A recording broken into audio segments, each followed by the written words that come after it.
She texted me at 21:14. Don't wait up. I was sitting at our dining table, steak cooling beside a glass of rye. Her plate sat untouched, knife aligned with the edge like I'd measured it. I stared at her message for a moment, then typed my reply, short, deliberate, surgical. Good. Someone else already took your spot at the table. 10 minutes later, the key turned in the door. She came in fast, coat half-buttoned, perfume too heavy for winter. What the hell does that mean? She demanded, heels cracking against the wood floor. It means what it says, I told her, calm and even. Dinner was at 1900. You missed it. The flash in her eyes was quick, guilt before anger. I'd seen that same flicker during internal audits. People who lie always react in that order. Her name is Lena, 38, communications director for a finance firm on Park Avenue. Polished, ambitious, addicted to attention. I'm Thomas Keene, operations director at the same company. 12 years married. We met during a crisis meeting back in 2011. She was the voice, I was the structure. Together, we built order out of chaos. Lately, she thrived on the chaos instead. New partners, late-night strategy sessions, client dinners that ended closer to midnight than 9. I'd ask how late she'd be, and she'd smile that tired smile. It's work, Tom. Don't be paranoid. Paranoia is what people call awareness when they want you blind. She dropped her purse on the counter and crossed her arms. Who took my spot? No one you know, I said, lifting the glass. I didn't need to raise my voice. Silence is sharper. Truth was, no one had taken her seat. The lie was a probe, a test of how quickly she'd crack. She failed in seconds. Are you trying to make me jealous? She asked. If I wanted you jealous, Lena, I'd send flowers to your office instead of waiting for you to come home. Her posture shifted, tiny, defensive. The word office landed exactly where I aimed it. She'd been careful, or thought she had been. But careful people forget about patterns. And patterns are all I see. Outside, the city's rhythm pressed through the windows, sirens, horns, the hum of lives colliding. Inside, the quiet grew heavier than the noise. You're being cruel, she whispered finally. No, I said, finishing the rye. Just precise. That night, after she locked herself in the bedroom, I opened my laptop in the study and logged into the firm's internal system. As operations director, I had clearance for every floor, every camera, every entry log. Lena's badge had been used 3 nights that week to exit at 23:47. 2 minutes before each of those exits, another badge registered.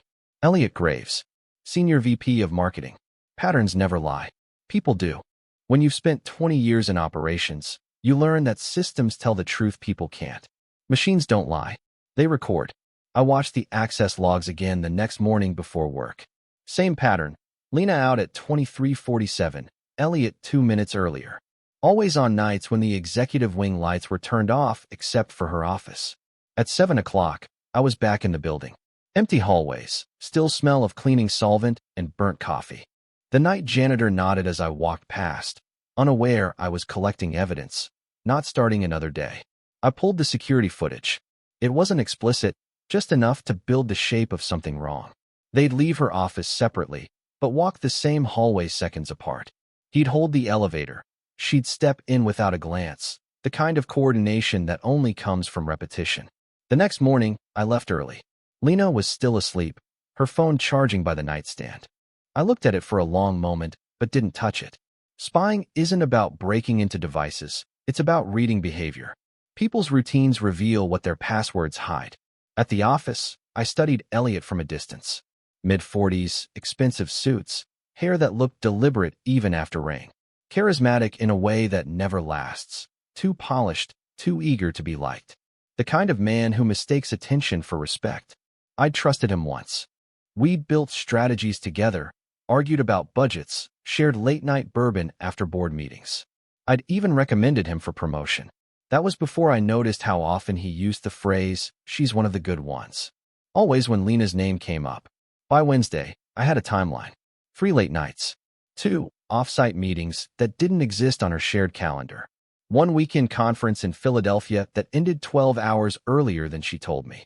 I didn't confront her. Confrontation gives them control, turns suspicion into debate. I prefer evidence. Thursday, I set a small audio recorder in my briefcase and left it on her desk after hours, right beside the charging dock, she always borrowed. I retrieved it the next morning at 6:40 before the cleaning crew arrived. That night, I listened. Lena's voice first, tired but laughing. You're terrible at keeping secrets. Then Elliot's. We make a good team. No one even suspects. A pause. Then her whisper, close enough to the mic to sound like breathing. That's what scares me. 12 words. Enough to collapse 12 years of marriage. I stopped the recording. Sat in silence. When trust dies, it doesn't explode. It just stops breathing. At 2200 hours, Lena texted again. Working late. Don't wait up. This time, I didn't reply. I went downtown instead, to the firm's parking garage, 3rd level, row 9B. Her car was there. Elliot's was parked 3 spaces away. No camera angle could see between them, but I didn't need one. I waited in my car, engine off, watching the elevator doors until 23:48. They came out together, laughing quietly. Elliot touched her back as she walked toward her car. I could have taken a photo. Could have walked up, ended it right there. But I didn't. Real justice requires patience. When she drove off, I followed her taillights until they merged into the stream of Manhattan traffic, red fading into red. By the time I got home, she was already inside, pretending to be asleep. I stood at the foot of the bed for a long minute, watching the slow rhythm of her breathing. In that silence, I made a decision. Not to argue, not to expose, to plan. Justice isn't loud. It's meticulous. Friday morning, 6:15. Coffee in hand, city still gray. I sat by the window watching steam rise off the cup, thinking about how people build their own destruction one careless habit at a time. Lena came downstairs dressed for work. Black coat, hair perfect, perfume familiar enough to sting. She kissed my cheek like nothing had changed. I'll be late again tonight, she said. I nodded. I know. She hesitated at the door, maybe sensing something colder in my tone. Then she smiled, the practiced kind she used at board meetings, and left. I waited 30 minutes before calling in sick. I wasn't sick, not in the usual sense. Just done pretending ignorance was strength. At 8:10, I was in my office reviewing the firm's digital security logs. As operations director, I had silent access to everything. Emails, server traffic, expense reports. I wasn't interested in gossip. I was looking for patterns that linked behavior to motive. Elliot's travel records showed 4 client retreats in the last 2 months, each expensed under discretionary development. Lena's department billed for communications coverage on the same dates. Same hotels, same charges. They weren't just careless, they were arrogant. Arrogance makes documentation easier. By noon, I had a digital folder labeled March Reconciliation. Inside it, copies of security footage, timestamped parking logs, email confirmations, and audio files. I wasn't preparing for confrontation. I was building a case. That night, I waited for her to come home. 23:55. She entered quietly, thinking I was asleep. I stayed still as she undressed, hung her blazer on the chair, and checked her phone one last time. The glow lit her face, a faint smile at something on the screen. When she finally slept, I took her phone from the nightstand. Face recognition failed, but I didn't need it. She'd once given me her passcode years ago, claiming we should never have secrets. Some truths hide behind forgotten promises. In her messages, Elliot, tonight was perfect. You looked incredible. Lena, don't make me blush. Same time next week. Elliot, always. I stared at those words until the letters blurred. Then I did something unexpected. Nothing. I just set the phone down and went downstairs to the kitchen. Sometimes the most powerful reaction is stillness. It confuses people who thrive on control. Saturday, I visited my lawyer, Henry Callan, an old friend who'd helped me incorporate a small consulting business years ago. I told him nothing personal, only that I needed advice on dissolving a joint financial structure and protecting proprietary data. He understood immediately. Start separating your accounts, he said quietly, and document everything. You're not angry, Thomas. You're preparing. He was right. That evening, Lena suggested dinner together. Guilt makes people generous. She picked a new restaurant downtown, the kind with soft lighting and waiters who whisper. She talked about work. I listened. Every sentence she said sounded like a script she'd rehearsed. When the bill came, she reached for it. My treat, she said, smiling too wide. Why? I asked softly. Because I want to take care of you for once. The irony almost made me laugh. She had no idea I'd already started taking care of myself. When we left the restaurant, She slipped her arm through mine. To anyone watching, we were a perfect couple walking into the New York night. But I wasn't walking beside my wife anymore. I was walking beside the evidence. The following week, I stopped waiting for her lies to reach me. I started walking ahead of them. Monday morning, I arrived at the office early enough to watch the city wake. New York at 6 o'clock feels honest. No filters, no makeup, just trucks, steam, and tired ambition. I sat in my corner office, blinds half open, waiting for the floor lights to flicker on. At 6:42, Lena's badge registered. Too early for her usual arrival. 2 minutes later, Elliot's. Same choreography, different excuses. They thought their secret was invisible because no one had ever bothered to look. But the problem with patterns is that they don't stop once they start. They just repeat louder. By Wednesday, I had enough documentation to predict their movements. The meetings, the late nights, even the Starbucks runs, they followed a rhythm so precise it could have been scheduled in Outlook. People think infidelity is chaos. It isn't. It's routine disguised as coincidence. That afternoon, I copied my evidence folder to a separate drive and stored it in a safety deposit box at a Chase branch near Bryant Park. No emotion, just protocol. I also made a quiet visit to our company's IT department. The director, Angela Ruiz, had worked under me for 6 years. She respected precision. Angela, I said, I need a private audit on corporate correspondence, confidential. Assume an internal breach. She nodded without question. She'd seen enough of my discipline to know I didn't chase ghosts. 2 days later, she called me in. Tom, you were right. There's been cross-departmental access to marketing drives. Passwords from communications were used multiple times after midnight. Whose credentials? I asked. She hesitated. Lena's. And one session from Elliot's personal device. That was more than betrayal. It was misconduct, the kind that ruins careers before marriages. I thanked her, told her to keep it quiet, and returned to my office. For the first time in weeks, I felt something close to calm. Not relief, control. That night at home, Lena opened a bottle of wine. You've been distant, she said. I've been focused, I replied. On what? Stability. She laughed softly, unsure if it was a joke. You make everything sound like a project. Everything is a project, I said. Some just fail faster than others. She changed the subject, but I could feel her watching me. Guilt makes people paranoid too. Later, when she showered, I stood at the doorway, listening to the water hit the tile. I remembered when her laughter used to fill this house. Now it was just noise trying to drown truth. At 2300 hours, I received an email notification on my personal server, forwarded files from Angela's audit. Among them, a PDF copy of a private message exchange between Elliot and Lena using company email. The subject line read, Risk Management. Elliot, if anyone finds out, we'll say it started after the Vegas conference. Lena, you're not worried about him? Elliot, Keen's blind. Always working. He'll never see it coming. They were half right. I'd been blind once, but I'd already seen enough. I closed the laptop slowly and stared at my reflection in the dark window. New York glowed beneath me, relentless and alive. They thought I'd break. They didn't understand who I used to be before this suit, before the titles. When patience and discipline weren't corporate skills, they were survival.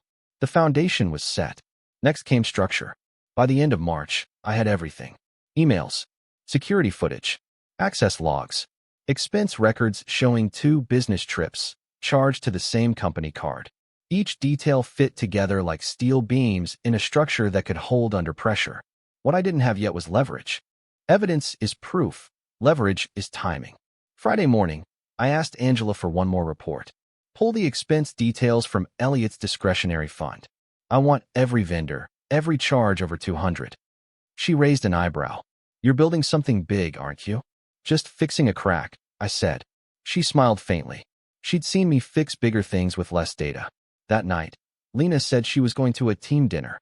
I watched her get ready. Red lipstick, silk blouse, new heels. She looked radiant, like the woman I used to love, except the radiance wasn't for me. At 2040, her phone buzzed on the counter while she searched for her earrings. A message preview flashed. Elliot, Suite 1209. Same view as last time. She didn't notice me see it. I didn't say a word. Some truths don't need confrontation. They need witnesses. When she left, I drove downtown, parking 2 blocks from the Midtown Hotel where the firm kept its executive account. I knew the place well. I'd booked it countless times for clients. At 21:12, she entered the lobby. Alone. 5 minutes later, Elliot followed. They didn't touch, but their eyes did. That was enough. I waited an hour. Then I walked into the lobby, calm as a man attending a meeting. The clerk recognized me immediately. "Mr. Keene, welcome back. I need a copy of tonight's corporate billing," I said, handing him my credentials. The firm's master account listed every room charged under our business name. Suite 1209, Elliot Graves. Guest, L. Keene. He handed me the printout without hesitation. "Need it for auditing," I said. At 22:45, I was home again. The house felt smaller now, like it knew what was coming. I opened a new folder on my drive, Integrity Review. Inside, I placed the hotel receipt, the email thread, the security footage, the parking data. A complete, silent confession. That night, I slept for the first time in weeks. Saturday morning, I woke early, made coffee, and stared at the skyline. Lena was still asleep upstairs, the same woman who'd once said, "We'll always tell each other the truth." I whispered to the empty room, "You first." By Monday, my plan would begin. Not vengeance. Correction. Because trust, once broken, doesn't heal with apologies. It heals with consequences. Monday started like every other. Same elevator, same coffee, same colleagues pretending their lives were intact. Only difference was me. I wasn't observing anymore. I was engineering an ending. At 7:30, I walked into the executive conference room overlooking Park Avenue. Angela Ruiz was waiting with the reports I'd requested. "Here," she said, sliding a folder across the glass table. Inside, 6 months of expense data linking Elliot's marketing fund to Lena's travel reimbursements. Duplicate hotel charges. 2 names, 1 signature. I nodded once. Perfect. I sent a calendar invite to the CEO, Richard Barton. Subject line: Internal Compliance Review, urgent. He replied within 5 minutes. 9 o'clock. Bring documentation. At 8:58, I entered his office. Barton was a numbers man, calm, direct, allergic to scandal. "What are we looking at, Thomas?"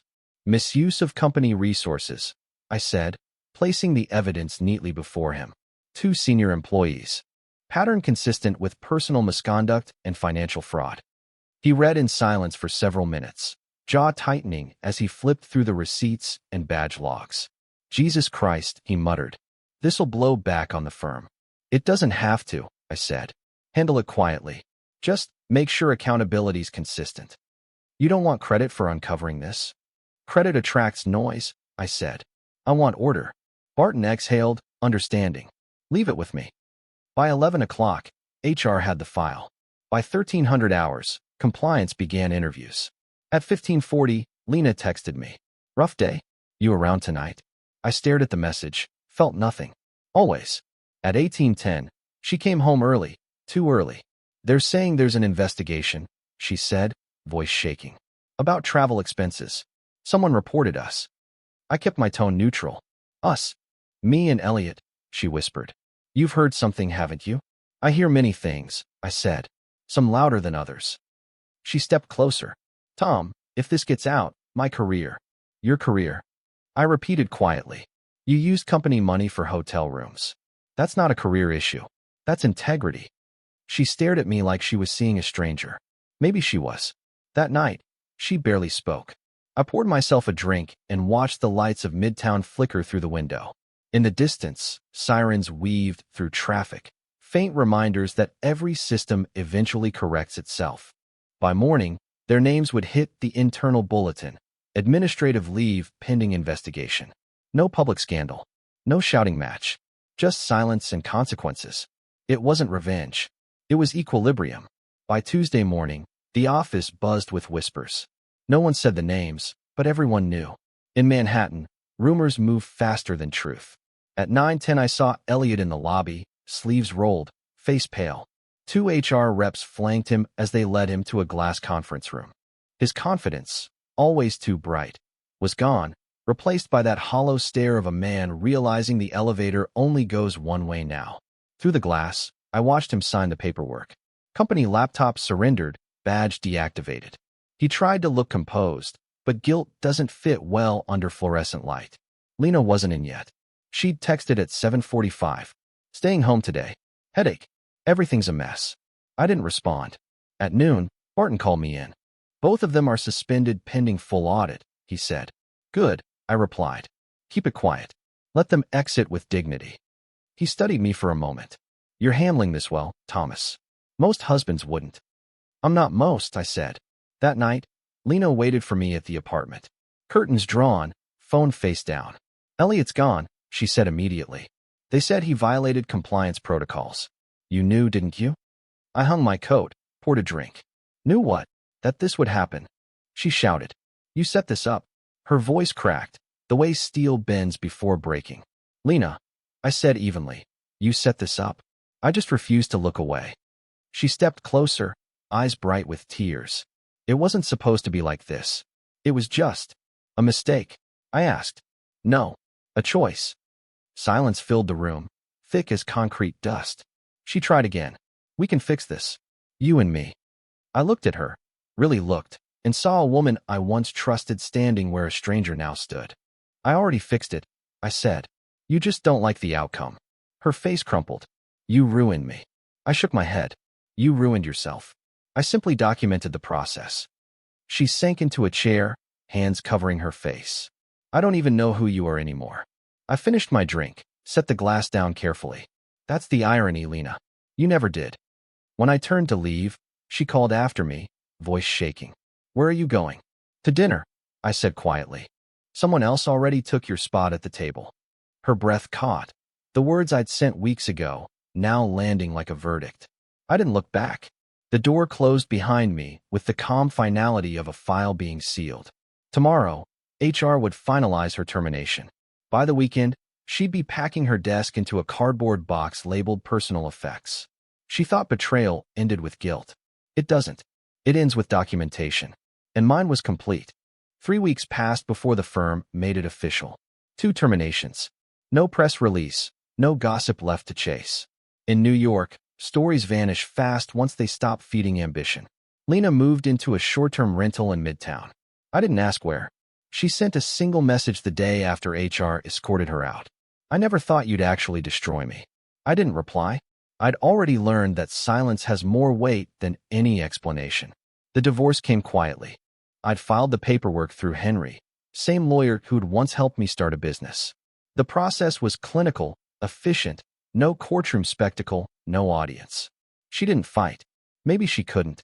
In the settlement, I kept the apartment, my retirement accounts, and everything I'd built before the marriage. She took her personal belongings, a severance check the firm was required by law to pay, and a future she'd have to rebuild from zero. There was no joy in watching her fall. Just confirmation that actions have consequences. The first weekend alone felt foreign. No sounds of her shoes in the hallway. No perfume lingering in the air. Just quiet. A different kind of peace, the kind earned, not gifted. I spent that Sunday reorganizing the apartment. Moved her things out. Donated the clothes she'd left behind. When I was done, the space looked the same but felt lighter, as if truth had better air circulation than lies. That evening, I sat by the window with a glass of rye and looked down at the city. New York didn't care who was faithful or not. It just kept moving. Taxis, subways, people late for meetings. But somewhere in that noise, I found a strange calm. A few colleagues reached out over the next month. You handled that with class, one said. I didn't correct him. Class had nothing to do with it. Discipline did. By summer, I'd left the firm. After 15 years, I sold my stake and started my own consultancy, Keen Operations. Smaller, quieter, selective about clients. Freedom built on precision. Angela Ruiz came with me, along with 2 analysts who respected process over politics. Within months, we landed 3 contracts and turned profit by the end of Q3. No investors, no noise, just structure. One afternoon, while reviewing budgets, I got an email from an unknown address. Subject line, I'm sorry. I opened it. One sentence. You deserved better than what I gave you. No signature. No demand for forgiveness. Just a ghost of acknowledgement from a woman who finally ran out of excuses. I archived it without reply. Forgiveness isn't owed. It's earned. Sometimes I walk past the building where we used to work. Different faces now. No one knows the story that played out behind those glass walls. And that's how it should be. Justice doesn't need witnesses. It just needs accuracy. People think strength is about confrontation. It isn't. Strength is the patience to let truth unfold naturally, without shouting, without spectacle. As for me, I wake up early, make my own coffee, and watch the skyline turn gold over the East River. No secrets, no missing hours, just structure, clarity, and silence that finally feels honest. If this story has a lesson, it's simple. Respect doesn't beg to stay. Trust breaks quietly before it shatters. And patience, real patience, is the weapon no one sees coming. That's how I won. Not through revenge, not through rage, but through calm precision. The city keeps moving. And so do I. If you like this story, don't forget to give it a thumbs up and share your thoughts below. Haven't subscribed yet?